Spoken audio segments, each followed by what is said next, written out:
ಏನ್ ಸುರೇಶ ಬಹಳ ದುಡ್ಡು ಮಾಡ್ತಿದ್ಯಾ? ಹಿಂಗೆ ದುಡ್ಡು ಮಾಡ್ತಿದ್ರೆ ಮುಸ್ಕಿನ್ ಜೋಳದ್ದು ಬಿತ್ತನೆ ಬೀಜ ವ್ಯಾಪಾರ ಅಲ್ಲ ಅಂತ ಹೇಳಿ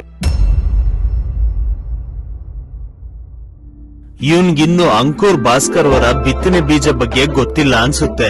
ಅದಕ್ಕೆ ಅವನಿನ್ನು ಹಾಗೆ ಇದ್ದಾನೆ. ಅಂಕುರ್ ಭಾಸ್ಕರ್ ಅವರ ಬಿತ್ತನೆ ಬೀಜ ಅಂದ್ರೆ ಅಧಿಕ ಫಸಲನ್ನು ನೀಡುವ ಅಂಕುರ್ ಭಾಸ್ಕರ್ ಅವರ ಬಿತ್ತನೆ ಬೀಜಗಳು.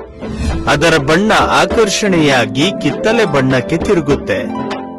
ಮಳೆ ಗಾಳಿಯನ್ನ ತಡೆ ನಿಲ್ಲುವಂತಹ ಬಲವಾದ ಕಾಂಡ ಕೂಡ ಹೊಂದಿರುತ್ತೆ. ಟೊಳ್ಳು ಬೀಜಗಳು ಕಡಿಮೆ ಇದ್ದು ಫಲವತ್ತಾದ ಬೀಜಗಳು ಹೆಚ್ಚಿರುತ್ತೆ. ಹಾಗಾಗಿ ಫಸಲು ಜಾಸ್ತಿ, ಲಾಭನೂ ಜಾಸ್ತಿ. ಈಗ ಹೇಳು ನಿನ್ಗೆ ಏನ್ ಬೇಕು ಅಂತ. ರೈತರಿಗೆ ಅಧಿಕ ಫಸಲಿನ ಜೊತೆಗೆ ಅಧಿಕ ಲಾಭ ಕೊಡುವಂತ ಅಂಕುರ್ ಭಾಸ್ಕರ್ ಅವರ ಬಿತ್ತನೆ ಬೀಜಗಳನ್ನು ಮಾತ್ರ ಕೊಡಿ.